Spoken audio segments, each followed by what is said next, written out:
Hello, I'm Paul. I'm Adam. And I'm Ben. And welcome to the Filmbusters podcast.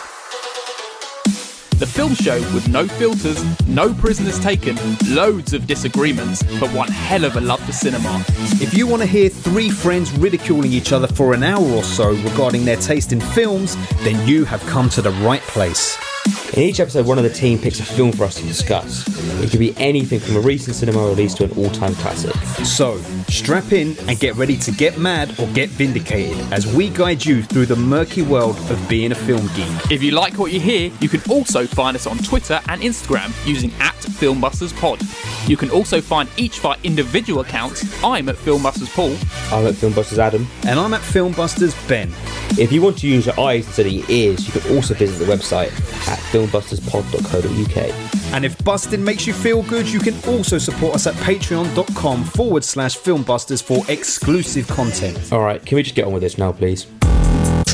Filmbusters. Is everyone happy with our Oscar winners? I'm happy Brendan won. Yeah, me too. And Michelle.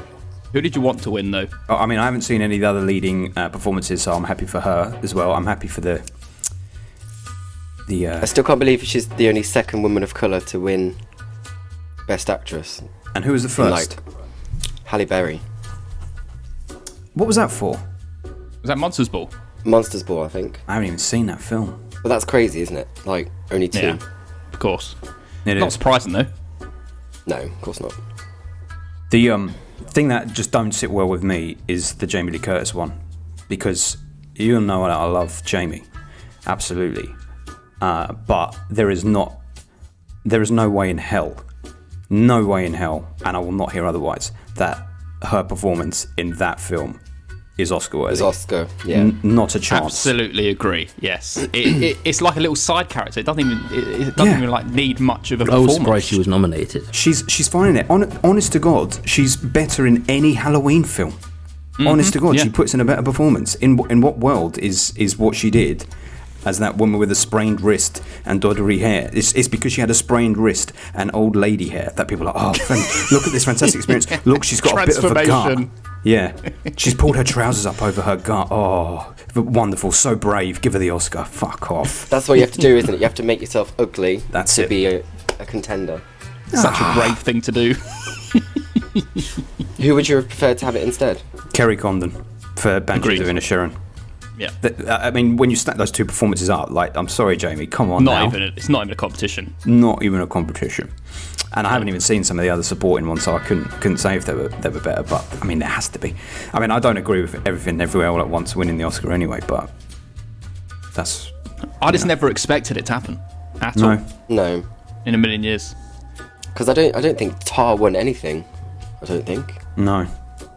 No, Tar from didn't. memory it didn't. No. Strange. I love the film, so it doesn't really bother me that much. But I do think it's very strange. It doesn't bother me. That's the thing. It doesn't bother me because the Oscars is. I'm always interested, but I actually don't give a fuck because they're never representative of genuine votes and stuff. It means stuff for them, but it means shit for us. Yeah. But they're so fucking weird because normally they love films that are about themselves. So you would think the Fableman film, Spielberg, like, Yeah. well, that's nailed on. And it didn't get Absolutely. shit. Yeah, I thought Or that was going to Elvis. be shoo-in. Or Elvis, yeah. Why do you think, see, and this is the other thing, right? Brendan Fraser getting the Oscar here is because that's a great story, so we're giving it to Brendan Fraser. Because the fact that he didn't get it at the Globes and didn't get the BAFTA is an indicator that the Oscars like, we want, that's our story, the redemption, the resurgence of Fraser. He had to get it for that, regardless of what his performance is. He did deserve it. But regardless, the Oscars were like, that's the story. And I guess, in a way, everything, everywhere, all at once. We've been criticised before for not being diverse enough. Bang. Just give it to everyone. Everyone. Even Jamie Lee Curtis, who's not very good. She's connected to it. Give it to her as well. It's so weird. It's like they had a really good campaign or something. That's why they got all the awards. It's It's not your type of typical list. film either, is it, really, to win awards No. and stuff like that at the Oscars? Not in the slightest. I mean, I'm sure that she didn't think when she signed up for that, this is going to get me the Oscar. No. I would imagine so. Yeah. Do you reckon it's also because it might be like the last film she ever gets nominated for? So it's like No, she's still in her prime, mate. She can do what she wants. Yeah, but you never know what There'll be another Halloween film in about a couple of years. So Yeah, but she ain't going to get... Not Halloween's not going to get off for any Oscars, is it? I mean, that's the bullshit. It should. If certain things can. So that was her first and only Oscar nomination. The people in horror don't technically get it, do they? No. Maybe this is just a sign of the time. Maybe the old guard are getting out now because they're all a bit old, and some new fresh blood's come in. That's why Everywhere All at Once has actually won something. Yeah. It's possible. It is possible. The only other awards that she's really been nominated for at the BAFTAs in the past, she won a BAFTA for Trading Places, and she was nominated for A Fish Called Wanda. And then it took 24 years before she was nominated for anything again. Everything Everywhere All at Once. Nuts. And she has definitely done some banging things in between, I'm sure. Yeah. Yeah. I mean, but that's the thing is, she's not actually she's not an Oscar baity actress. That's not the roles that she goes for. She normally goes for a bit of fun. She's always in fun things, whether it's horror or comedy. It's generally fairly light-hearted, which is why I think she's never in that contention. Yeah, for sure. But yeah, her work as Laurie Strode. Remind me to bring up Laurie Strode during this episode, because I'll forget to make my point. Because when something was said in this film, they mentioned it a bit, didn't they? Yes, and they were wrong, and I'll tell you why they were wrong when it gets to that bit. Oh, okay. Here we go. This is fun already. Well, let's move on to this then. We are, today talking about Scream 6. We've got a special guest. You probably heard his voice. We've got the we didn't even introduce him. How horror terrible. enthusiast, Mr. Scott Redding. How are you, Scott? Hello, I'm very good, thank you. Scream 6, we're here. I know. I mean, we could not have you not coming back, could we? You had to come back. I don't think I'd hunt you all down. we'd have much choice, to be honest. He would have just popped up in the podcast. He'd edited himself into this podcast if he had to. He had our calendar and he just kind of turned up this morning. Yeah. I haven't seen him in years. He comes back like a bad penny every time we're doing a horror film. That's his shtick. That's pretty much it. Yeah, you're right. We wouldn't have it any other way, Scott. We're glad you're here. Ah, thank you. So yes, today we're talking about Scream 6, but before we go on to that, let's just talk about our Patreon. We've got our Patreon at www.patreon.com/filmbusters. We have exclusive content. We have exclusive episodes. You can pick the films. You can just join the wonderful family go over there. This week on Patreon, it's a bit of a big one because we've got loads of exclusives coming our way. What are we doing on the podcast and the Patreon this week, Adam? We're going to go see a couple of films tonight, and you're going to hear us talk about those films. So, Paul and his brother and Scott, you're going to get a double dosing of Scott time, are going to go see Shazam 2. And me and Ben are going to go and see Infinity Pool. That's right. That is right. And there might also be something else coming our way as well. Because basically, Zoe was interested in watching Magic Mike's Last Dance. So oh, shit. There is potential. Oh, no. There is potential for a Patreon on that as well. I don't know yet. Not confirmed. We will see what happens. Yikes. But yes, that's what you got coming your way. You can get all that content for a mere £1. £1, you get all the exclusives. It's very cheap over there. So go over there, www.patreon.com/filmbusters, and get all that exclusive shit. Right. Now, let's get somewhat towards talking about the film. Let's do the staple of every episode. Do you want to intro it, Adam? Yes, we are going to do the quiz. And this week I'm not doing the quiz because we've got a special guest on the podcast, and this special guest knows more about podcasts and quizzing and Scream than I do. So we're letting this person do the quiz. Isn't it funny that you, who's been a podcaster for 5.5 years, say this guy knows more about podcasting than I do? It's true. It's probably true. I know, it probably is. Without you two, I'd be lost. Scott's been on one podcast with us for every year that you've done, Adam, and still he knows more. Wow. He does his little. He does the little bonus ones as well. The people love him. They love him. They love him. Do you know what the scores are, Adam?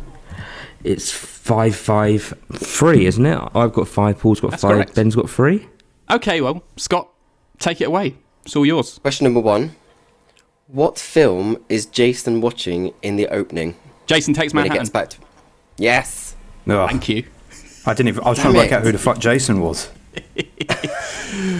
Well done. It's the very guy who's watching on TV, Jason, Which one's Jason? I still don't know. the killer at the beginning. Oh,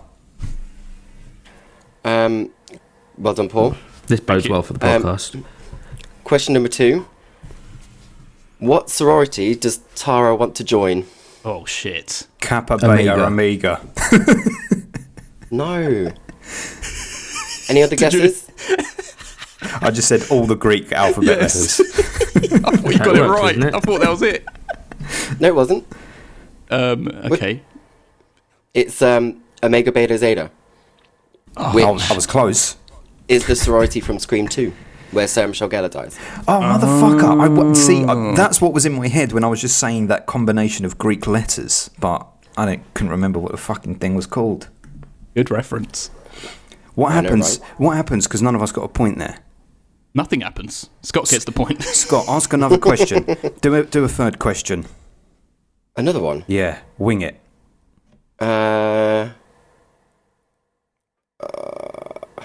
Samara Weaving and Jenna Ortega star in another film together. What is Ready or it? not? No. Oh, I'm not sure. X. No. Who's Samara Weaving? The girl at the beginning. The girl at the beginning. Oh, and who? And who's starring a film together? Jenna Ortega. Oh, fuck, I don't know. It's Scream 5. actually, it's actually the babysitter Killer Queen. Oh, How was anyone yes. going to know that? Don't know what that is. I could have guessed that, but I forgot she was in those films. Yes. I wouldn't have known Jenna Ortega's in that film though. Yeah. Give She's us one of the another main one. characters in it. Let's take another one. I can't do this off the top of my head. Go on, last one. Last one. Oh God. How many weeks after Scream 5 was Scream 6 greenlit? 3. 1. Who said 3? Me, Adam. Well done. Yeah. Correct. You wish you didn't ask for another question, Ben. It's fine. It's fine. Do you want another one, Ben? Now I'm really languishing. You sure you don't want one more? I'm really I've taken Adam's spot here, man, right at the back. I've got a question for Scott. Oh shit. Let's see Go if you for can it. get this one. Tell me the score and subject of the essay that Jason wrote. You got a C minus. Yes. Remember that bit? It was on I've- Giallo. Yes. Oh, Scott, well done. how many times have you seen I'm this film? Only twice. Only Well, twice. twice. I think you'd seen Scream 5 3 times by the time we'd recorded, no? I think I had, yes. Oh, Does that maybe mean that's an anything? insight. Maybe that's an insight. I think we've Maybe. recorded this closer though. It's only been out. It's been less than a week since the film has been out. True. I feel like it was out less than a week when we did. Anyway. Do we move on to talking about Scream? Yep. Let's do it. It's for you. Strange that you and I have never spoken on the phone. This is long overdue.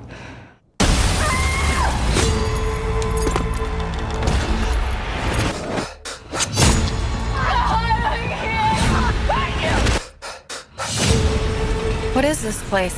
A shrine. Did you miss me? He's gonna keep coming after us. Maybe he gets to win this time. Right, everyone, today we're talking about Scream 6 by Matt Bettinelli-Olpin and Tyler Gillett. Is it Gillett? I Gilet. think so. Gillette. I don't think it's Gillett. Yes, this is a spoiler episode. If you've not seen Scream 6, then we're going to spoil it terribly for you. And you might want to go watch it and come back because we're to spoil it. First of all, we got some people who've been in films we've done before. A whole lot of people from Scream from 2022. We've got Melissa Barrera, Jenna Ortega, Jasmine Savoy Brown, Mason Gooding, Courtney Cox, Hayden Panettiere, Skeet Ulrich, Jack Quaid, and obviously the directors Matt and Tyler. But there's also 3 other people who have been films we've done before. Can you guess who they are? Ooh. Dermot Mulroney ain't been in something we've done. Yes, he has. He's been in 2 films we've done before. Has he? Yes. That guy's everywhere, man. What the fuck has he been in? One film has been this year. Zodiac. Yes, Zodiac. And Yeah. the other one, I mentioned it on the Zodiac episode. He was in a very small cameo, and it was in a trailer in a film. Yeah, where he says, "You come down from there." The tree Yes. film. What is that? I Yes. can't remember the film. Is it being John Malkovich? We haven't Have you done done that of course. No. Bird after reading.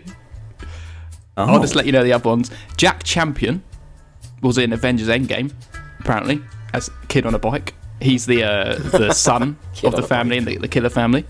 And then Samara Weaving. She was in 3 Billboards. Oh, is she the daughter who's killed? I don't think so. Or is she the Did we daughter do who's 3 alive? billboards? someone That called was Penelope. so long ago. What our first episode, pretty much. I know, that's what I mean. It's like so long ago. I think she must have been the daughter who was killed in that. I don't think she is, because I searched it. Her name's Penelope. I don't remember what the daughter's name's called. I don't remember it that at all. No. But anyway, Adam, can you do a plot summary of this film? This film takes place after Scream 5, funnily enough. And it... What do you want to say? How do I say this?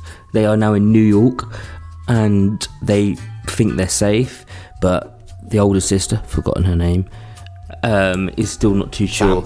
Huh? Sam. Yeah, whatever Scott just said. Sam. Sam Sam. said she's really still not too sure, so she's still a bit on edge, and Ghostface comes back, and then a whole world of pain unleashes again, and there's some new killers on the street. Killers plural. He's ruined it. Spoilers already. On the street. Spoiler. There's always 2 killers. There's only one film without only 1 killer, and that's Scream 3. Oh, lucky you watch this film to give you the context. Yeah. Okay, so normally this would be Ben giving us a little background on the film, but I think that Scott is really the only true person who can give us some background on this film. Can you do that, Scott? Yes, I can. Go for it. Firstly, I would like to say it's Courtney Cox's 6th time in this role, which makes her the longest running in a horror franchise that she plays the same character. She actually ties with Mila Jovovich for Resident Evil. Unfortunately, we do not have Nev Campbell this time. I'm sure we'll talk about that at some point, due to money issues, which I completely understand, because pay her what she's worth, pretty much. And yeah, Scream 6. I mean, Stab 6. Stab 6, Or Stab Stab 7. 9, isn't it?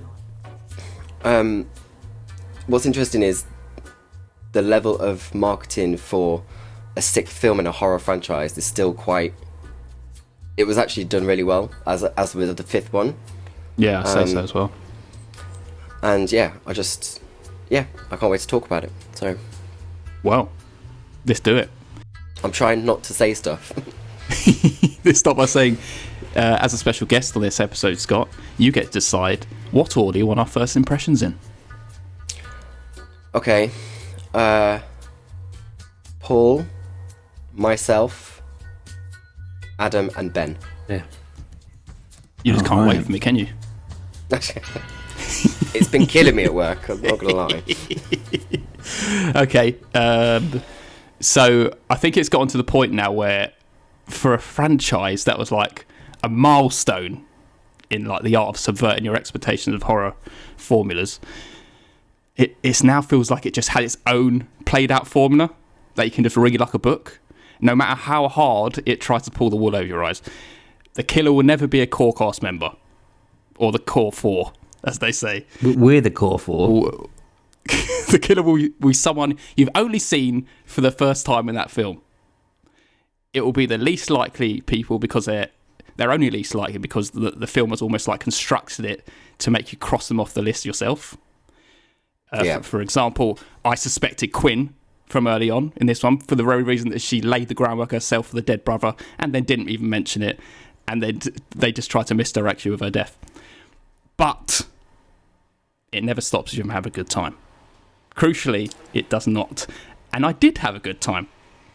Half of it is just the fun of trying to work out who the killer is going to be and how hard they try to divert your suspicions. Yeah. But this is also why I feel like returning for a rewatch on the toilet, because I don't think you get any more out of it. Potentially even less, I think, unless you want to go just to see who you can think the killer would be at the time of the killing. But and I think my biggest gripe is that I just want them to make Stu the killer again. I knew you were going to say that. Or at least someone I've seen before outside this film, but not Kirby. I was about to really throw my tools out the pram if they actually went down that route, because it just seemed a bit cheap. So was I. But the thing is, I'm never really shocked, and I think they've almost put, like, it's the corner they've kind of painted themselves into. Like, suspecting everyone means nothing is a surprise, right? And also, a lot of characters are also pretty superhuman in this film. I swear Tara got stabbed in the end, and she just kind of was walking around like she didn't get stabbed. As well as Mindy. It's like Ghostface literally dragged the knife up her abdomen, yet she's just walking around at the end. I know she said about she's on drugs, but it's like, come on, man. The doctor's not let you go home. What are you doing? Yeah. But crucially, it was a good watch. And let's stick with that. And I look forward to delving deeper into it. That is my first impressions. Wow. Okay. And then I'm Scott. impressed. So I actually was a little bit hesitant, but it moving to New York and stuff like that, I thought maybe it would get lost in the vast thing of the city and stuff like that. But I was pleasantly surprised. And the first thing I noticed when I left the first time was I had more fun than I did number 5.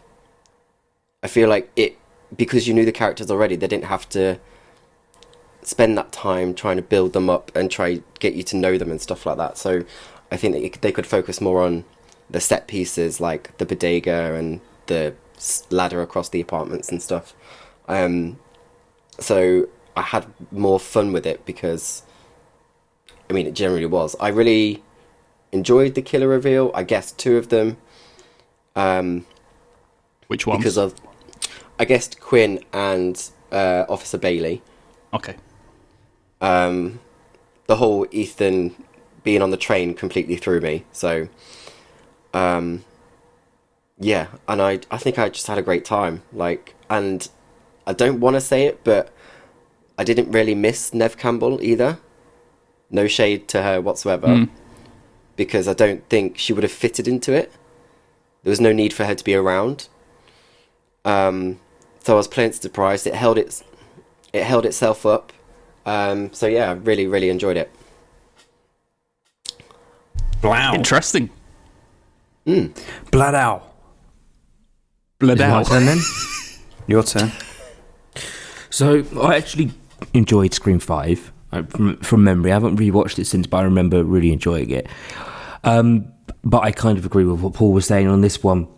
For this one especially, like going into it, they've got loads of these older characters that it could have been fun to just make him the killer and kill him off, or like somebody who wasn't in the film.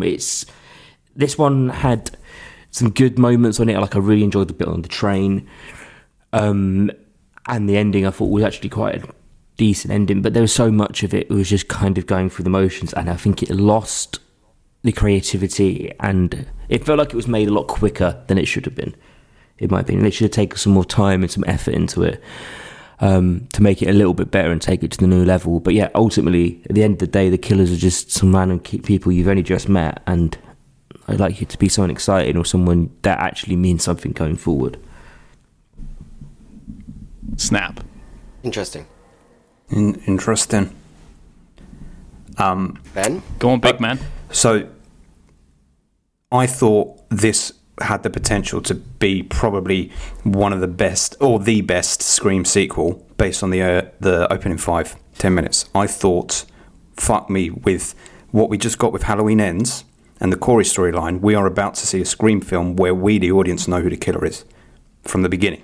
And I was like, this is bold, this is fresh, I am in. I'm all the fucking way in.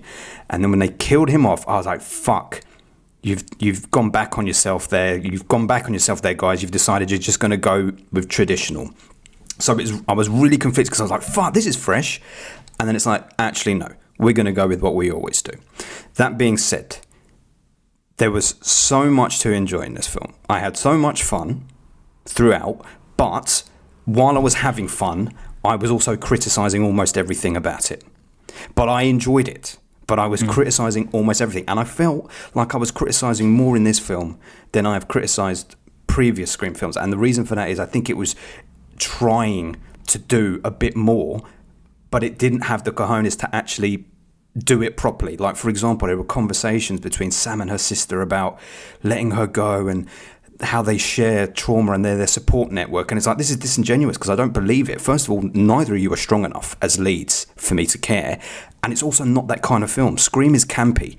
That first trilogy, it's campy fun. That's why it works. You trying to now be serious with this is not working for me. Where this film worked best was, as you said, Scott, some of the big set pieces, because they laid the groundwork in the previous film, the big set pieces, so the subway stuff, the ladder across the apartments, the bodega stuff. That's what I needed to see throughout this film. If we'd had even more of that, then it would have really embraced its New York setting. But just like Friday the 13th, Jason Takes Manhattan, they spend a good hour not even in New York, and then when it's in New York, you're like, fuck, the whole film should have really been this. We should have had many, many more set pieces. They should have really embraced the great big setting of the Big Apple, but they didn't do that. They only did it in fits and starts.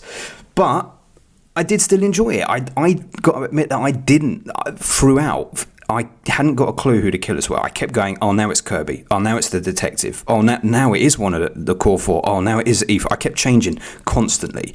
And I loved not knowing right up to the 11th hour, but then, consequently, that was one great thing, and then the bad thing was the reveal. It's like, fuck off. I liked it being Dermot Mulroney. I loved that. But your two weak-ass, shitty, bratty kids committed this brutality when we have seen the plethora of amazing killers we've had in the Scream universe. You're telling me these two brats did it? No. Come on. This is not TV movie of the week. So that annoyed me. But I even when that was going on, even in that finale, that final 10 minutes, I was having fun with the situation. I was just not taking it very seriously. I was just having fun with it. I would have liked it to have taken it up a notch, but it didn't. It just settled into... We have some grand ideas. We just don't know how to execute them perfectly. And we could talk more about... I think that's what I mean when I said they should have taken a little bit more time making this film. They had because really it's just good been idea. a year. Yeah, it's been, you're already straight in. They could have Same with tightened it Scream up. and Scream 2. That's true. I mean, I would say objectively this is a better film than Scream 2. Ooh, interesting. I'd probably say that as well, yeah. But that is the thing, isn't it? It's like it never. I've never been surprised since the first Scream. It's like you get to the end and go, okay, it's that person. It's like it's never like, wow, I can't believe it's this person, because I think half the time, unless you're coming into a film fresh, and it's like this is a brand new idea, like they did with Skeet and Stew. Skeet and Stew, the character name and the actor name. Yeah. Billy. I'd stay with it. Unless, because that was the original. It's never good. It's never going to be topped. But then playing out the same formula, it's just like, well, you kind of know what to expect now. Yeah. And you're never going to be surprised unless they make it nostalgic. And that, do you know if they do a Scream 7, right? If they make it Stew now, it's not going to be surprising. I know. They played that card now. They played it out. Do you know what? Gone. That made me mad as well. In the film, where they specifically said, if you believe he's dead, in that bit, I was like, absolutely, he's not coming into this film now. Absolutely, he's not. Yeah. They made it too Mindy obvious. said that, didn't she? Yeah. They were almost teasing you so much with, it's like this could be Stew, right? That it's like, well, if it isn't, then you've played your hand now, and we're not going to be surprised to the next one.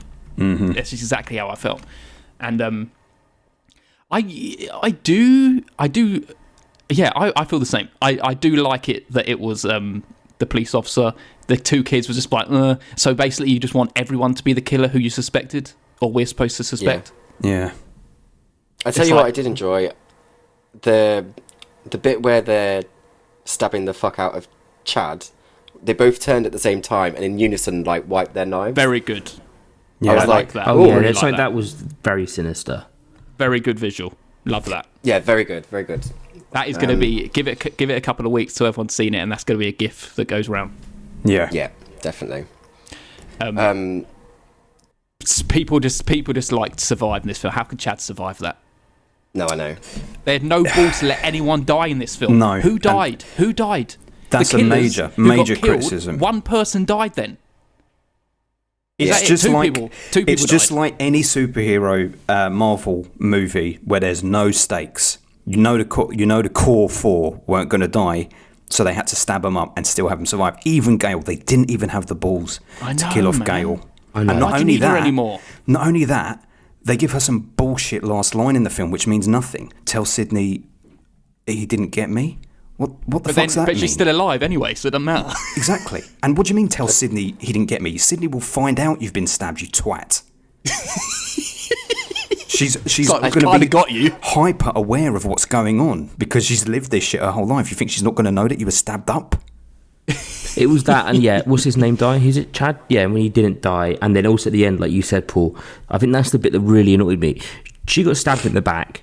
Clearly got stabbed in the back. She then got stabbed in the stomach, and then when she came out the ambulance, she was holding her arm like she'd broken her arm. There wasn't any wounds on her stomach or her back. It was just like she'd broken her arm, and I feel like they filmed a different ending that she fell and broke her arm rather than getting stabbed.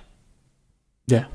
She was sitting on the seat with her sister, and it was like, yeah, I'm fine. I'm just here. Yeah, it's like you got I'm stabbed scared in now, the right now. back and you got stabbed in the stomach, and all you're walking away with is a broken arm that you didn't even touch.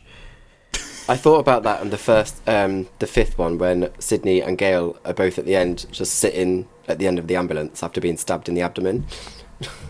Yeah, I feel like some feel like this one especially. Like I'm sure Chad would be in a lot worse. Yeah. Oh man, 100%. Like I don't even know how many times he was stabbed. So it's I needed Chad to die, so I was gutted that he survived. and they've wasted that good moment. That was a pretty like horrific moment. Him looking on, saying like, "Just go." Yeah, Like him getting stabbed so many times. That was fucking horrific. And it's like, yeah, he survived it. Don't worry. But, you know, at the same time we're saying this, Dewey has had the same fate in multiple That's Scream true. films. Think about Scream 2. of He's in course, yeah. that recording booth. He's getting stabbed the fuck up. At least they fucking committed though in the last one. Yeah, no, I agree. But that's the worst crime, is that they create such an incredible set piece. Like I honestly think it's one of the best things in the entire Scream franchise since the first one. That whole subway scene, It was the tension brilliant. was built up amazingly well, That was so well, incredible. And then to have her not die was disappointing. Yeah. Because it's like Yeah. that. If you had killed her off, I didn't want to see her go. I like her character. I prefer her and her brother. They should be the leads, by the way, rather than Sam and her boring sister. That they should be the leads in this. I saw him thing. in. I watched Fall the other day, and he was in that as well. And I was like, "There you are! Like you're coming around and doing your little things." That is something they've changed though, isn't it? Because in the last one, you hated Chad. Yeah, Hobson Shaw. Yeah, Oh, you that's called him true, Hobson Adam. Shaw. Yeah, he was a That's bit true. cringy and all of that, but See, I prefer Sam in this one. I think now she's found her feet. She's much stronger in this one than she was in the fifth one. She is, but you know what, Scott? This is the thing that I think is disappointing for the Sam character, and I think this is a flaw with the writing, is that the most interesting thing for me that they can do for Sam is tie her to her dad, Billy Loomis. Because when he starts reappearing and is a voice in her head and comparing her instinct for survival to his killer instinct, that's interesting. But it's like, damn, make her interesting without that now. We had that in that previous movie. Give her something else, you know? Yeah, I think they, because obviously Scream 7's been greenlit already. Of course. Of course. I at mean, what point do you this reckon they're film is actually going to stop? Do you reckon they'll do another 4? This is their Mate, trilogy, they'll be doing really, them surely. in 30 It'll be a years. They'll trilogy. return to it. Do you reckon that's I why they just didn't like- kill everyone off, because they realised how many little characters they actually had left afterwards, and we're like, nah, we actually need some of these characters for the next film. Even one, they could lose one. They killed Stu in the second one. Not Stu, Randy, sorry. Yeah, That's true. and he was a fucking fan favourite. I know. That's why I think that, if Kirby wasn't the killer, I thought she would have died in this one. Yeah, see, they didn't even kill her. No. It's, But she's Do you know- clearly contracted to another film or something. do you know so- that Hayden Panettiere called up and said she wanted to be in a Scream film? I think she wasn't getting much work.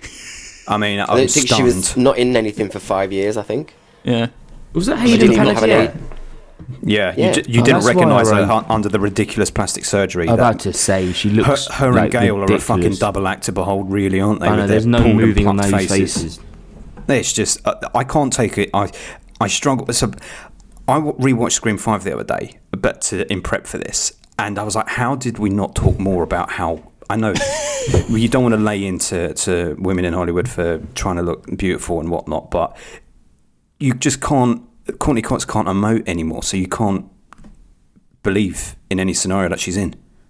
She was on Bear Grylls, Yeah. and she said she just started to cry. She said, "I've done this to my face because I wanted more roles and stuff like that to be younger."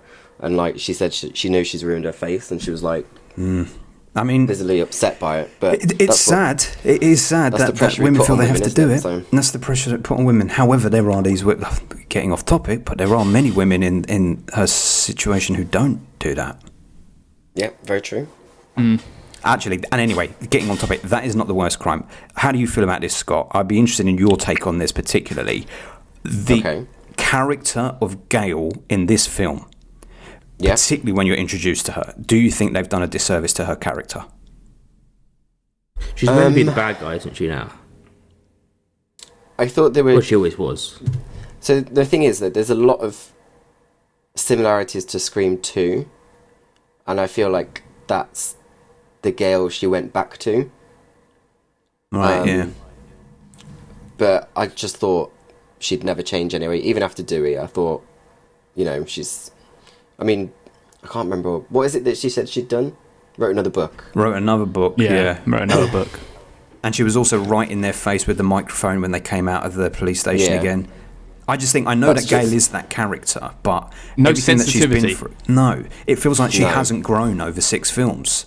And we have seen her grow. In some of the other films, she's grown. Like, where her and Sydney were at the end of 5 is not the Gale that we meet here.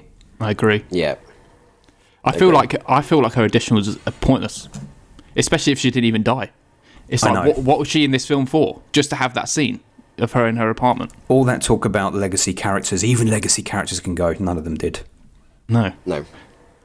That's why they try so hard to create something new and meta, but it always falls back into the same Scream tropes. Yeah. And it's like, how you need to...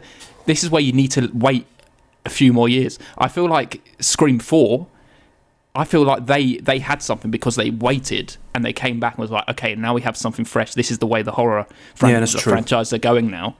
But now there's nothing new. They Yeah, come that's up true. from franchises, but that's not a big enough thing in horror. When you mentioned Scream 4, it literally just reminded me of when Kirby sees Jill Roberts' clothes. She got all And like, emotional. I did enjoy the whole, that's the TV that crushed you. This is their outfit they wear. Obviously, Nancy Loomis's white suit was there. I liked that. I liked all that as well. I think Yeah. it manipulated the audience wonderfully because anyone who's a Scream fan is looking at that going amazing. So it Yeah, worked that definitely. very well. At the time, I was like, yeah, but why is anyone collecting this shit? Like, who would have access to all this shit? And then actually, that's the biggest fucking clue that Dermot Mulroney is involved. Is like his connections in the police force would get him access to some of that evidence. Yeah, never thought Yeah, about of that. course. I am Very delighted true. that Dermot Mulroney was one of the killers. As Yeah, much as I I think- hated his yeah. kids being the killers, I'm delighted that Absolutely. he was one. Because you want someone with a strong kind of This is the first personality. time there was 3 of them. Yeah. Yeah. Yeah, first time. And also, he had to be many times in the film. I was like, "This has." If they cop out and this is one of the young kids or skinny kids, it won't add up because this is a big, brutal Ghostface. We are seeing strength from Yeah, this definitely. Ghostface, so it had to have been him in many scenarios. I think that's what makes a good kind of killer for me. Is if it's someone close, very close to the main character, right? Yeah. That it makes it like, oh god, they've been there all along. Or someone with a strong personality. That's why I felt like Emma Roberts was so good, because she like, is a psycho. She's still my favourite She was- Ghostface. Yeah. Definitely. Whereas someone like making the guy, the geeky guy, it's like he wasn't even part of the film half the time. I know. No. And when he was, It was it was like, oh yeah, you're Ghostface. You're It definitely took me Ghostface. ages to realise. I said it when I was in the cinema, and like, I noticed he wasn't there in the bodega bit, but like it took me a while to realise he wasn't there. Like that's how ineffective he's watched. Like it's maybe obvious these people aren't there. Okay, tell me this actually. Would this have played better? Right? Reveal at the end, it is Dermot Mulroney, but it was also Quinn as well. But they somehow got Didn't rid of know. her. Like somehow she died, and it's like you killed one of my accomplice at some point. Yeah. Yeah, that would have been interesting. But see, exactly, that would have been interesting. Another interesting thing that I thought was going to happen right in that final moment was that the two Ghostface either side of Mulroney were going to be both her love interest from across the way and the young boy, and that he The was love working interest would with have them. annoyed me a lot more because that was too obvious. Yeah, same. I think that was just been a bit too much. I'm quite glad they didn't. They tried to subvert, because they're trying to subvert your expectations, because the last film you had the boyfriend, so it wasn't going to be the boyfriend again. Yeah, but that would have subverted it if it was the boyfriend again, wouldn't it? Because you all, like you saying, you I quite automatically liked think him, it's though. not the boyfriend. Yeah, I liked him. He had a funny lisp for someone so butch. People who are butch can have lisps as well, I suppose. But you know, Fucking Mike Tyson. Or whatever it is. Mike Tyson got a lisp. He But, just speaks like- funny. ultimately, it didn't matter who they put that target on at the end to be like, okay, here's Ghostface. For me personally, I couldn't get over like that opening slight disappointment that we weren't going to get this film where we know who the killer is. Were you excited by that premise up front when you suddenly saw a Yes. killer? Most definitely. I literally was like, what the fuck? Yeah. I was literally like, holy shit. Yeah. I agree, because when all the way up to stabbing in the alleyway, I was like, oh, this is it. Just we see this in every film. I was thinking that is, and it felt like even less impactful than the other films. Yeah. And then when he did the final kill, and I was like, wait a minute, we haven't cut to the title. And I was like, something different here, because you get the shot of him, which is a great shot of him just staring at the body. Yeah. And I was like, oh, Yeah. he is gonna fucking take his mask off. Yeah. And that was tantalising. That was. I thoroughly enjoyed it. I thought it was a great way to open it. But then I was just so disappointed that they had to kill him off. However, I did like when Ghostface line before that was "Who gives a fuck about movies?" before it then cuts to the opening credits. Yeah. See, that is It was, their way of being like, this is a different kind of beast now, because it's nothing to do with It was personal. someone who loves films anymore. No, even Yeah. though these Ghostface ones collect all this shit, collect all these props in the movies, No, but it they wasn't. It screen was a the son. movie. It was fucking Jack Quaid, wasn't it? Richie, yeah. I know, but they He was the one still who collected collected it it all. But they collected all the props, didn't they? In the theatre. He helped his son collect. He's helped Jack Quaid. What's his name? Scott. Richie. He helped Richie collect all the props, because obviously he had the connections to the fucking evidence and stuff. So Wait a minute, helped to remind build me, the because I've connection. forgotten this. Did Dermot Mulroney know that his son, Richie, was going to be a Yes. killer? Well, he knew that he had a fascination. I think the death of him probably pushed them over the edge, which I think is a bit wishy-washy as well, because like, why would the whole family decide this? Yeah, exactly. Yeah. Exactly, yeah. Leap of judgment. I did enjoy the spin on the backlash that Sam was getting, because that's the world we live in today. You know, Yep. people and their theories and the conspiracies and stuff like that. That's true. And then, yeah, I preferred her character work in this one. I think it was much better than the first. I mean, Scream 5, even. It was better. You're right. Do you feel like they played into Jenny Ortega's kind of fame at the moment by making her more of a Yeah. starring role? I mean, I think they probably were really clever in signing her up for 3 films before. Because I don't think anyone expected to blow up like this. So She signed up Sure. for 3 of them. I bet, well, she's alive. Yeah. So A kid off in between films. I tell you what, though, Ben. Yeah. So the guess who is just in talks to star in a Spyglass film? What's Spyglass?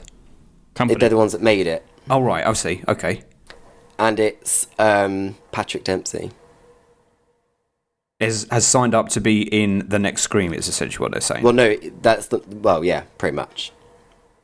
Interesting. How would you feel about that? Who's Patrick Dempsey again? Mark Funnily, Kincaid. He's the copper in 3, but obviously you're led to believe that he marries Sydney. I would be fucking remember. very happy. Oh, yeah, of course he is. I didn't even think that he was the Mark that they talk about her being married to. Yeah, of course. I didn't even think about that was clearly him being married to her. That's cool. That's a nice bit of thing. However, if they don't have Sydney in it, what's that going to suggest? Yes, I'm just happy they didn't decide to kill her off or... Yeah, agreed. Well, how do you feel about the whole Nev Campbell not returning because they wouldn't offer her what she was worth? I mean, fair enough. I mean, Yeah, she's I agree. been playing the role for 5 films. I mean, even though she wasn't predominantly in Scream 5, they still used her to market the shit out of it. So she was on forefront of every poster, every trailer was all about Sydney. So yeah, of course, she deserves the money. Give it her. Agreed. I bet Tom Cruise wouldn't have that problem. No, you're right. And as she said, it wouldn't happen if I was a man. Yeah. And You're the lead in... This is the 6th film. You're the lead. Like, yeah. And it is true. Pay what she's worth. Like you say, you don't miss her in this film, but it is no shade on her. It's just that No. the story. If you had added Sydney to this, it would be another case of Sydney's now coming to New York because this is happening, rather than her having Yes. any real agency in the plot. Yeah, there was no need for her to be there. So The only way is, Sydney should come back to this series is if Stu is a killer at some point and Sydney comes back to finish the job. That's the only way. Yeah. Yeah. I think Full that's circle. like a full circle moment. But they've now put so much... This is not Saw, though. When Saw was coming out every year, those creators were like, what did the fans think of that? Did the fans like that? The fans are talking about this. Okay, let's do this in the next movie. Or if not in the Looking next through one. the message boards. Yeah. What do the fans want? Give it to them. Give it to them. Give it to them. But now, because they've specifically called out the Stu thing, I don't think they're ever going to bring Stu in as a killer. Because they've called it out. It just won't be as good if they did. It's too late. Yeah. It would have been better for it to be a Scream 5. Yeah. I would have gone with it. I would have liked it if they did it in this one, because I would have been like, okay, I'm set up for it. But now you've set me up, and it's not him. It's like, so I'm not going to be Again. surprised in the next one. I mean, Yeah, has again, basically. Matthew Lillard been asked about this in any interviews or anything? I think he has. And he just shoots them down and stuff like that, I think. Yeah.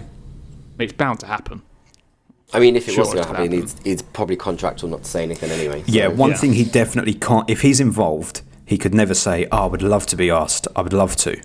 Because Yeah, that's definitely. like, okay, he's coming back. That's like confirming it, isn't it? Yeah.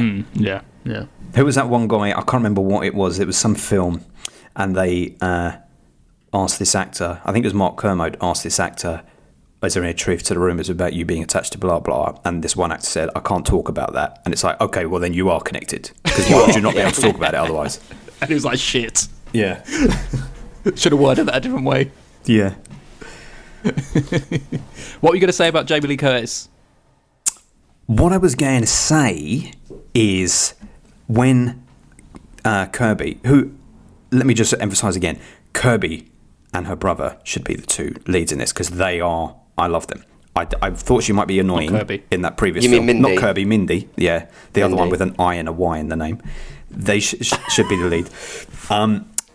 When she's going through, prattling off all these women in horror films, she says, this person, Laurie Strode, all died so franchises could live on. Laurie Strode didn't die so a franchise could live on. Laurie Strode is alive, and don't tell me you're talking about Halloween Resurrection, because that It didn't go on. It didn't go on. That was the last film. So Kirby, Mindy, whatever the fuck your name is, you don't know what you're talking about. Buck your ideas up. Buck your ideas up, you so-called horror fan. And anyway, you are meant to be a bloody good horror fan. On the one hand, your conversation with Kirby is great because you say Psycho 2, underrated. Yes, good point. And then when you're asked about Candyman, you say original and remake on the level. Fuck off. Nobody thinks they're on the level, you idiots. It's not the same company who made that film, is it? No, because isn't it Monkey Paw? Oh, yeah. Well, I think it'd be Monkey Paw in association with something else, though. Yeah, I agree. I thought that was a silly one. Yeah. That's just to appease a couple of people, isn't it? There's some people going, oh, that's me. Or say how many people actually use that as their opinion now that it's been said in Scream. You might start seeing it all over Twitter, like, oh, actually, I did think they were the same. One thing I will say about this one that is to its strength. If you remember in that last episode, we were talking about like that whole recency bias, like based on when you watch the film, you immediately feel a certain way about it because it's referencing the horror culture at the time. I feel like this film, despite conversations like that, was doing less of this self-aware, this is what the genre is now, because it decided to go to New York and do its own thing. I think this film will hold up arguably better than 2, 3, 4 and 5 in 10 years time. You can look back on this and enjoy it as its own entity much more than you can with the others because time has passed and it's not specifically referencing stuff that's going on now. But then you also, does that film mean anything without 5? I see what you mean, yeah, because you still need the continuing story, but like as a standalone film, I think... You didn't say better than number 1, right? No, certainly not. Hell no. I think that's had enough time passed. Yes, absolutely. It's never going to be better than number 1. In my opinion, without laying my scorecards on the table, for me, the thing that I enjoy about the Scream franchise is it's never hit a bum note. It's never gone bad. It's consistent. I mean, it's been consistent. The first one was top tier, incredible, as most original horror stories are in any franchise. But consistently, for me, it has never punched super high and been like amazing, like it is for you, Scott. But it has never been, or if that was bad. I've always enjoyed them, and it's always been consistent. But it's never excelled. It's always been a good time. Yeah. None of this straight to video bullshit. None of this. No. And like for the 6th film in the franchise to be like box office best so far, that's saying something, I think. But I think changing it to New York City is a massive. They didn't really use New York too much, though, did they? They could have done it a little bit better, apart from the subway bit. That's what I'm saying. No, a bit more of that. It was filmed in Montreal, so. Oh, was it? I think. Yeah. Yeah, they did. Were they? Yeah. I think the only thing they used really was the fact that clear city thing where no one really pays attention to what's happening around them. Taking it out of Woodsboro and...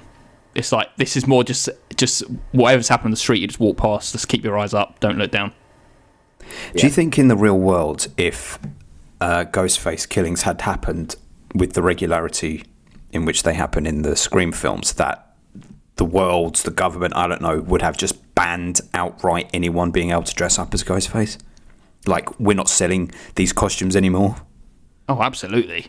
Oh, yeah, definitely. Like, they're still just selling them to every motherfucker. Everyone's going out for Halloween as him. Yeah, definitely. But I have to say that that whole section on the train, I was literally, like, on the edge of my seat. Oh, it's brilliant. It was so well done. So well done. They've never got so close to, like, scares. Like the whole lighting of the train and how it's like he was slowly getting closer and closer. That was all very, very well played. And just like the sly looks through a crowd, it's like that is just creepy. I don't think they ever go for that normally, like a creepy ghost face, because of the fact there's crowds around. Yeah, they can kind of hide within the crowds, where normally it's just they're in a house and they're being chased down by him. Yeah, that's true. I did love spotting all the little Easter eggs and costumes and stuff like that. That was quite fun. What other Easter eggs did you spot that we may have missed? Oh God, I don't think I've only seen it twice. Only. I spotted one. Go on. So Samara Weaving, obviously she was in Ready or Not, right? Which is a film by these same 2 directors. Yeah. Yep. That's correct, yeah? Yeah. Yep. Well, when they go to the house party, there's someone dressed up as the bride from that film.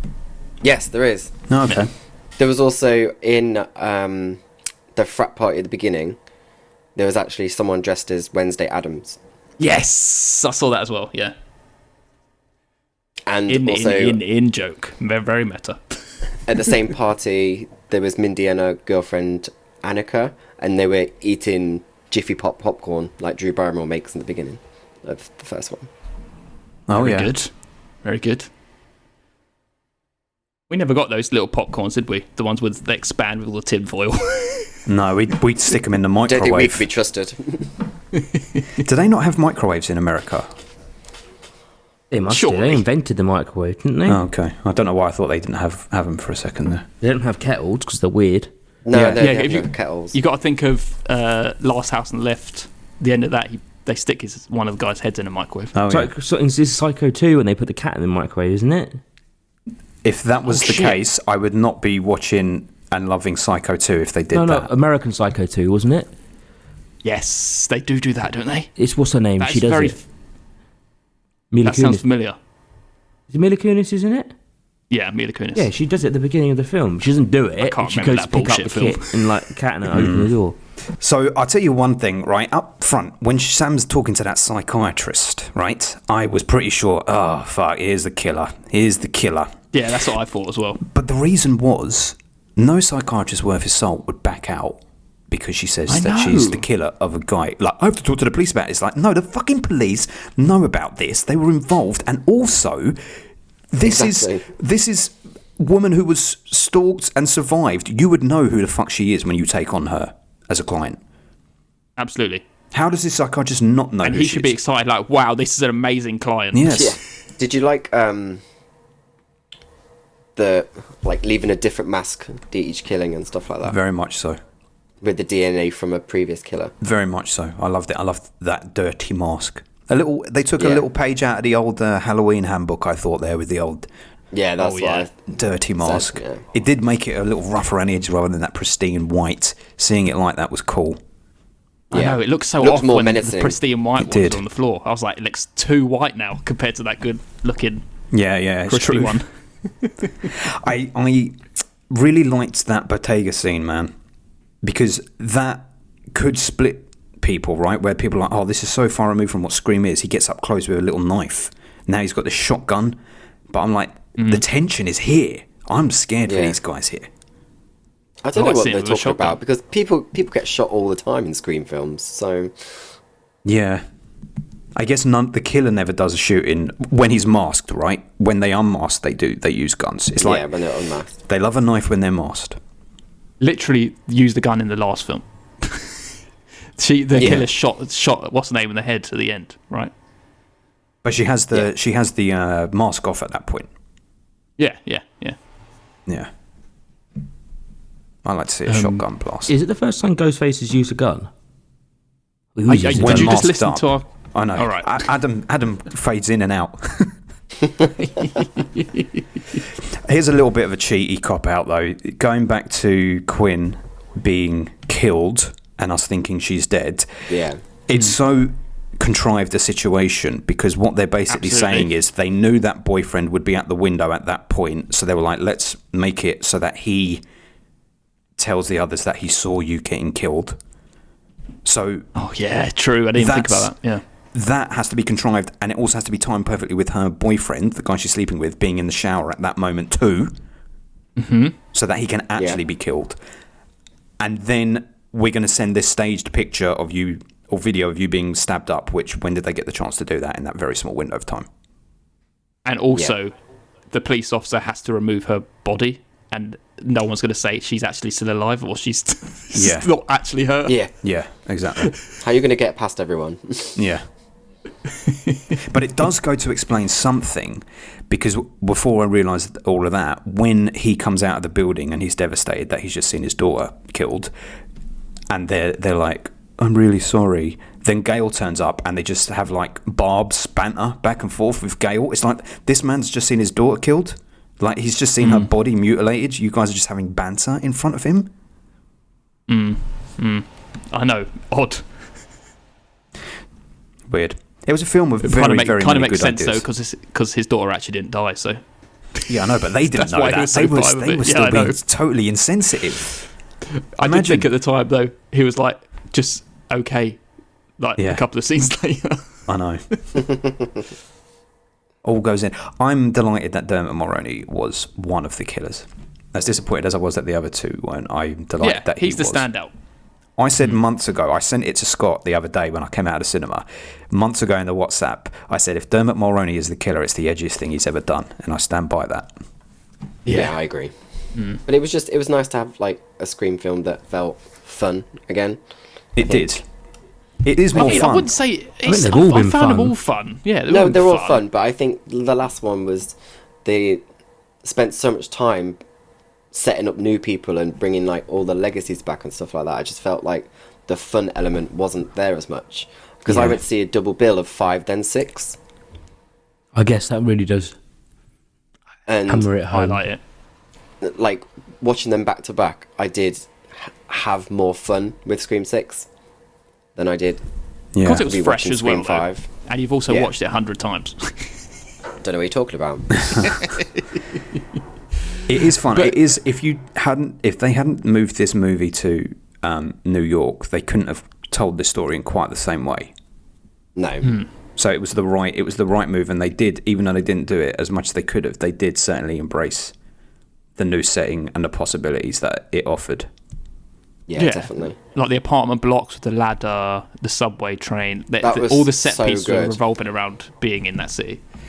Yeah, The definitely. ladder I really scene- enjoyed the ladder scene. Was incredible, but I kept asking myself, why does this man have a massive ladder in his small apartment in New York? Also, right next to his door. Like, he didn't even have to lean out. He didn't have to go to a different room. He just leant to the side and picked up the ladder. Yeah. And personally, I was also thinking, is it possible for someone to lift a ladder across two buildings? That The ladders upper don't body light last. a strength. lot, though. They're really light, aren't they? They're just made. The I did upper find body myself strength. thinking that. Like, I was thinking, okay, if he like leant it on his windowsill upright, then he could just let it fall to the other side. That's true. I also thought about Annika, who'd just been stabbed in the stomach and then is made to climb all over a ladder. Annika is the name of one of our local curry houses, and it just made me think of that. Just thinking of curry. Standard Adam comment. The thing is with this film as well, what let it down was the little continuity errors at the end of that. It really bugged me. The fact that she was stabbed at the back, and it wasn't like she was stabbed in the back. The fact that she was stabbed in the and it was just like, how are you getting away with this now? Like, there is it got a bit sloppy in those aspects. I think in this film just needs a tightening up around the edge, and it would have been a lot better. I mean, WD-40.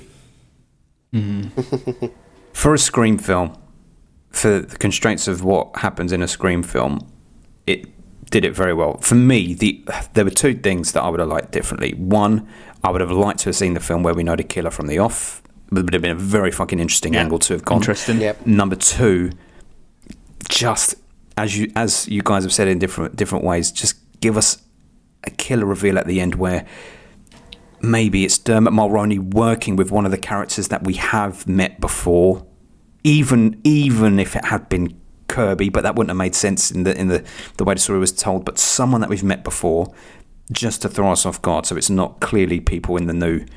I think they're also group. setting it up a lot for Sam to be the next killer.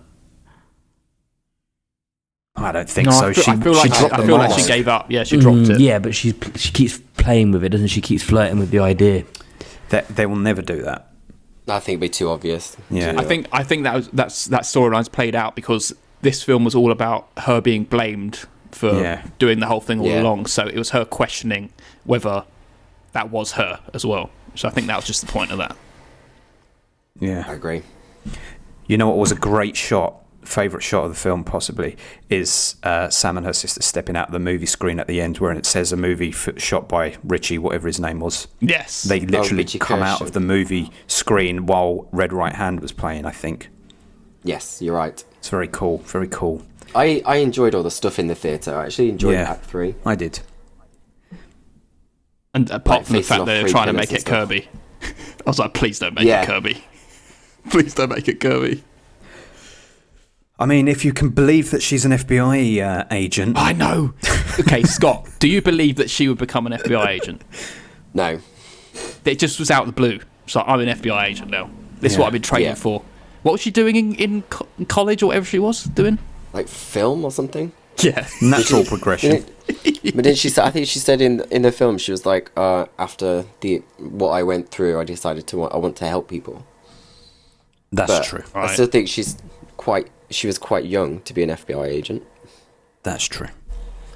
True. She was 30, right? They said, I think they called her out as 30, which I guess there must be 30-year-old FBI agents. I did like Gail calling her a child. Yeah. Where do we go from here in the final? If there is a new trilogy, if this is the new trilogy, how do you end? Gale needs to be the killer. I think just kill everyone. Kill would be- everyone has and to make be- it stew. And then I'll be like, Scream yeah, that's 7 what I wanted. has to be Scream 7 has to be a bloodbath. It literally does. Would you like it if... I almost don't want to say it in case it happens, but it won't. But this is how you could arguably make it work. Is Scream, the next Scream, you have, just like this, your killer reveal at the end, and Sam and her sister, or whoever, have their face-off, dispatch the killers, and then after the killers have been dispatched, Stu turns up as the boss killer in the wing. Boss. Or Final even boss Stu man. the Really killer. muscly. Yeah, but he's like Megamind. the killer that you didn't realise was there the whole time. So you've got your killer reveal, because they haven't done that before in a Scream film. They haven't given you the killer reveal and then revealed a killer that you didn't know about. Or because like if these killers just didn't show their hand and be like, yeah, it's us and Imagine us, if it was somebody who wasn't in the film the whole time. I'd be for it if it was Stu. Yeah, or same. if it was someone we'd met before. Yeah. Yeah. I did Well, think for a second like- at the end, they were sitting in like the ambulance or something. I was thinking it's all bit very quiet and they're just very like sentimental about what happened. And I was thinking this is a moment to actually do something. Yeah. I felt like it was coming, but it never did. No. Scott, is there anything they could do to ruin this for you? As in the franchise as a whole. Yeah. Neve Campbell, the killer. Yes. That for me would just put the nail in the coffin, I think. Yeah. They I won't mean, do that. I don't think Neve Campbell would ever sign up to do that anyway. She wouldn't. So, Go against everything that she built. Yeah. And it's like the best thing. One of the best things about Scream is like it's all one timeline. Mm. We're not going backtracking. We're not, He's slamming it's- Halloween there for you, by the way, Ben. I wouldn't have that. No, I didn't. No, He's saying my franchise is better than your franchise. I think that's what they've done well is they've made each edition a solid film that people go to the cinema for. Whereas if it's straight to DVD, some people would not have seen them. Yeah, I think that makes it a little definitely. bit different. That's why they can keep a solid timeline because it feels like most people have seen them all. Wait. No Halloween film has gone straight to DVD. No, but I mean, like, if you look back now, it feels like there's a lot of, like, nowadays would be straight to DVD. Oh, You think? Yeah. Yeah, that's what I mean. Yeah. Whereas all the Scream films has the solid cast going throughout. Yes. I agree. I think that's what makes it into a kind of a solid franchise going forward. It's a solid. Okay, all right. And here is where I have to come and defend Halloween in a different kind of way here, because I'm not looking for war. Scott, I know Scream is your thing, and it's not a war. And I'm not saying this It's gonna be as war, a criticism, because I've very much enjoyed all the Scream things. The difference is that although there have been some lows in the Halloween franchise, which let's not forget has over double the amount of films that Scream has released as well, is when there are highs, they are much higher for me than the subsequent Scream sequel highs. I agree. So it more than balances out, because even the films that I can criticise in the Halloween series, like Halloween 5, which is bad, there is so much for me to enjoy and love in there with characters like Dr. Loomis and whatnot that it still elevates it. And the subsequent films make me care enough for me to give a fuck about the entire franchise as a whole much more. I get that. That's all. It's not, it's not a criticism of Scream. It's just that for me, Scream, it hasn't swung up high enough. Like I honestly, if you had made the film from the killer's point of view, showing us who the killer is, this could have elevated, because it would be like something new. I don't think Scream has the ability to surprise us. I think when you have a Scream film, you know what you're going to get. Whereas in the Halloween franchise, we've been surprised several times by things that have happened. I literally did that in the last Halloween film. The last film is not even focused on Michael Myers. Like, Yes, it's about Corey, and that's one of the elements that I really enjoyed about it. Yes, so I yes. get that completely. I really do. I can't see Ghostface living under a bridge or in a sewer, but No. See, the thing that's interesting about Ghostface is that it isn't one person. Like with Jason and Michael and Leatherface, it's one person. It is a bad guy, a person that we know. When you think about Ghostface, he's a cool villain in costume, but when you strip those costumes off of everyone who's been a killer in Scream, we're not intimidated by these guys in this film. We're not. No. Maybe Richie in the last one. The one who scares me the most, if you're ignoring Billy and Stu, is Roman in the third one. I think he is. Yeah. He's a brutal. Yes, and he has a real familial motive to be a killer as well. You know, it all started because of him as well. It so did. He's the one that showed the video to Billy and Stu. Well, Billy anyway. Yeah, that's right. Yeah. But, I agree. For me, Yeah. it'll always be Jill, because she's fucking nuts. Yeah. And just like the last act for Scream 4 is one of my favourites, just purely for the fact that you almost get to that point where the killer gets away with it, That's true. which I kind of think they would have kept it, really. Yeah, you're almost with the killer after the fact and everyone else still doesn't know that she's the killer Yeah. Yeah. as well. So it kind of exactly. adds that extra element as well. Yeah. That is the closest they've got to being in the mindset Yeah. of the villain. I agree. So we have had 12 killers in Yes. the 6 Scream films, 8 of which have been men, 4 have been women. Have you counted the killer who died at the beginning of this one? The 2 killers? Jason. Oh, no, I didn't. So that's 9. And if you include the guy that he was going to kill with, that would be 10. Jason and Greg. Yeah. Of course, you know both of their names. What's interesting is of the 4 women, 3 of the women have killed because of family connections. Billy Loomis's mum, Sydney's cousin, and Quinn. The only woman who didn't kill because of family connections was, what's her name, Amber, in the last one. Amber, yeah. Whereas Stu didn't have a family connection. Mickey didn't have a family connection. Roman did. Culkin. Stu was just going along, wasn't he? Stu was going Culkin along. He's my worst. He's the worst. It's for me. that Culkin is So- not Culkin from Succession, is it? It's the other Culkin. No, This it's the other is one. Lords of Chaos Culkin. Oh yeah, that's right. Yeah. Beautiful man. It kind of adds a little bit of scariness to that character, knowing that he was in Lords of Chaos as well. I'm just glad you all enjoyed it. Good. Or had fun with it anyway. Well, before we go Yeah. on to our ratings, should we Yeah. rank them? Yeah. Let me get my ranking up here. I mean, mine might end up showing my cards of what my rating will be, but should I say what mine is? Yeah. Yeah. Okay, so I'm going Scream Original. Oh, you're going Then from we're best to going- worst. Yes, I'm going best to worst. Scream, only because it's easier for me to work out. Yeah. Scream 4, Scream 5, Scream 6, Scream 3, Scream 2. Wow. Scream 3 is low down. Interesting. I remember from last time we all had a different order. Yeah, we all were different. Is that so? Yeah. Um, And do you want to give me my rating? So- Well, I might as well give my rating now. Yeah. And my rating is it's still the same. It's a 7 out of 10. It's 7. another 7 out of 10. 7. Scott said Told to you, me Adam. yesterday Told you. that you'd give it a 7 out of 10 because you give everyone a 7 out of 10 part of the first one. Because it's almost like just a winning formula. I know I'm going to enjoy it, but it never surprises me. Does that mean Scream's still your favourite horror franchise? It's going to be Letterboxd. dropped now. It's going to end up being Wreck Wreck is your favourite horror franchise. because it's got 2 massively strong films and 2 bad ones. But that average keeps high. I think you should do it on how you feel, not on averages. Yeah. The average is not reflective, brother, because you know Like that Ben it will said be earlier sore.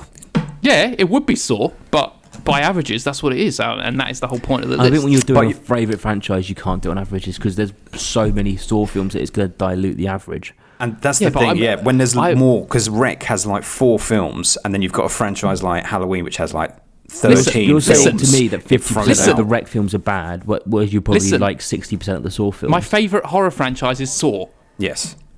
Why do I care about making a list of all them ranking below that? I don't care. I just want to know the averages. Yeah.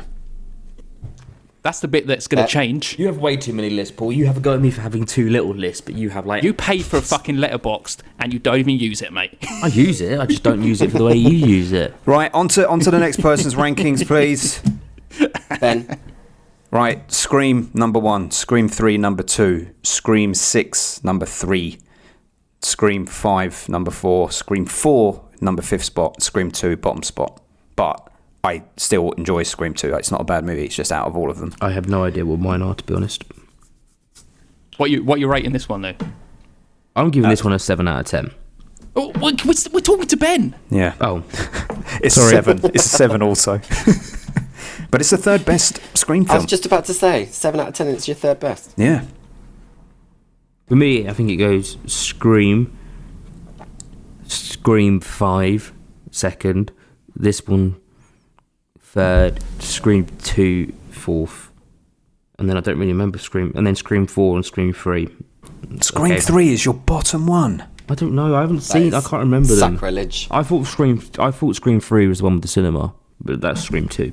That's Scream 2, babe. As Scott told me yesterday. Scream 3 is the one on the movie set.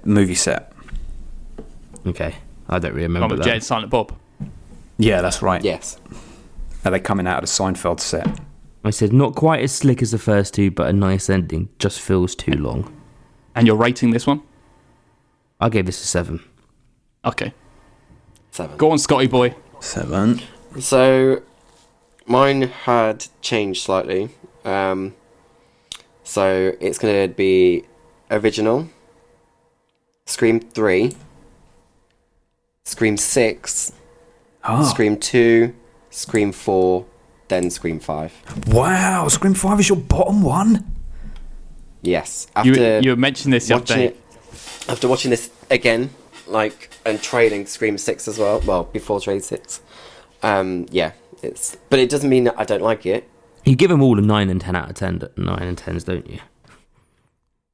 Yeah, but I'm actually changing my score for Scream 5 An 8. to a 7. To a 7? Wow. Droppage. That's That below is me. droppage. Droppage. For what score are I you think giving I- this as one, a- Scott? I'm giving it a 9 9. because I literally had so much fun. Yeah, it was fun. It was Um, fun. And it's what I've just the level of gore and tension and set pieces. I just thoroughly enjoyed it. I'm not looking forward to the placement of this. The average, ladies and gentlemen, 7779 means this averages a 7.5. First film for it to leap above, and it will, I'm sure, is Pan's Labyrinth. Yeah. It's better than Pan's Labyrinth. Yes. Okay, I'll say here so. we go, boys. I'm not so sure. I'm not so sure, but yeah, go on. It maybe. But it's maybe. but down to me. Me and Ben both said it, so it is. Yeah, I know, but I'll just say my opinion. Here we go. Halloween Kills. Halloween Kills is better. Halloween Kills. I've rated it lower at the moment, but I do rate it the same now.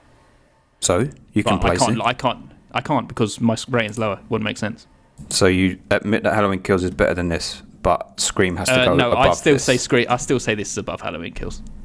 This is above Halloween Kills. Yeah, it's above Halloween Kills. I gave Halloween Kills a 5 when I first watched it, and now I give it a 7. So I feel like even giving this a 7, I should probably put it higher than Halloween Kills. Jesus. All right. Well. Yeah, you probably should. Well, I this think is I a think Halloween topsy-turvy. Kills is better. From No, memory. mate, you don't, because you give Halloween Kills a 6. Oh, okay. This is what ratings bullshit is. mean what I rated. What It should all be feel done on about The it. feelings. Suicide Squad. This is better than Suicide Squad. Interesting. Okay, maybe you didn't rate it. I thought you always gave it an 8. Good. So that makes me feel better about it. Leapfrogging Halloween Kills. Burn After Reading. This is better than Burn After Reading for my money. You know how I feel about I'm that. loving this. Come on, Adam. I gave Burn After Reading a 6, So up it goes. Jaws 2. Just hurting all our feelings around here. Jaws 2 is better than this. What? Yeah, I love Jaws 2. I gave Jaws 2 an 8, so... It goes above. Goes higher. Fucking There you hell. go. There it is. So, ladies and gents, that's where it goes. It sits above Burn After Reading, but below Jaws 2. Everything is wrong with this 7.5 ranking. There's stuff for Paul to be unhappy about, for me to be unhappy about. Adam's the only one who's happy with that ranking system there. It's because I don't care about any of them enough to get angry about them. That's true. You just don't care about anything. Even the films he likes. Yeah. How do you feel about that placement, Scott? It's done quite well there, considering what it's beat out. It's done very well. Yes, very well. I'm quite impressed. Quite impressed. The thing is, Scott, now 3 films that you've had score input in is it in that 7.5 bracket? Because your name is also against Halloween Kills and the Suicide Squad. Yes, it is. I also have a score to add to a film as well. Oh, you do? Oh, yes, he does. Go on, Give Scott. me Give it a score to. It's a 9, and I'm giving it to Dr. Sleep. Oh, sexy. Oh. Let's see what that goes as. Right, so that gives a new score from an 8.7 to an 8.75, and it's just cracked into our top 20 of all time. First is going against RoboCop, which I think Dr. Sleep is better than. I would say Dr. Sleep's better than RoboCop. RoboCop's better than Dr. Sleep, but it doesn't matter if you two vote Dr. Sleep. Okay, next up's King of Comedy. King of Comedy's better. King of Comedy's better. Well, there we go. It There sits it at goes. number 16, the new number 16.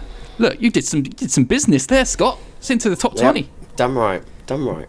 Scott, I'm Beautiful. glad what you've done. You've knocked the nice guys out of the top 20 because it never deserved its spot in there. Oh, God, I there's don't so agree much with that. sass Let's going go around back today. and change all this shit. I'm very glad. But that means Wonderful Moonlight is in jeopardy because it's now at 20. Well, that's it. That's Scott's rating of Dr. Sleep, and that is the end of the podcast. Crucially, Scream from 2022 is actually better than this Scream on our rankings. So, how do you that feel right? about that, Scott? It's got Yeah. such a high rating on Letterboxd as well, man. The Scream Letterboxd score is so high. It is very high. But do you know what? Crucially, this could change in the future because it's right now got Scott's 9 out of 10 attached to it. Going higher. That's true. So it would be going down to a 7. Wait a minute. We've all given today the same score as we gave the previous Scream. So how is that Scream got a different... We didn't, because Adam gave it an 8. Oh, you gave Scream an 8. Okay. He did, yes. Stupid boy.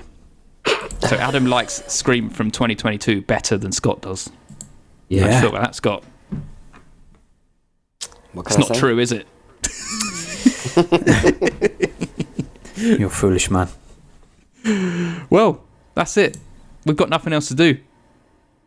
That was a Apart pleasure from as always, say Scott. Thank you, Scott, Thank for you. joining us Thank for you very Scream. much. It's been a wonderful time. Absolutely, We're- any time. I don't we're know. all good. When do you reckon we're going to bring it back again? When can we bring it back again? What's the next big horror that's coming out this year, Scott? God. Oh my God, I know what it is. What? Do we come back for the Saw film? Oh, fuck yeah, man. Yes, Let's definitely. do Saw X. We have to wash out the taste of Spiral. Oh, yes, we do. Once again, thank you, Scott. It has been a wonderful time. I'm glad you enjoyed it. You're the only review that matters out of all four of us. I know, it really is, yeah. It is. It's the only one that counts. Loyal thanks, listeners, guys. remember to look out for the Shazam and the Infinity Pool episodes coming onto the Patreon at www.patreon.com/filmbusters, where you could join up for a single £1, or we're to see you on the next episode, which is, Adam. We are doing The Thing from Another Planet. Is that the full title? I think so. It sounds about right. From Another it's World? The Thing The Thing from Another World then. Something like that. It's from 1951. I'm pretty sure you'll find it's our it last quite. episode of 1951. Yes. All very exciting. And we were recording that when we get a chance. So yes, we'll see you on that episode, rounding off 1951, and we love you, Scott. Oh, I love you too. Tales Master.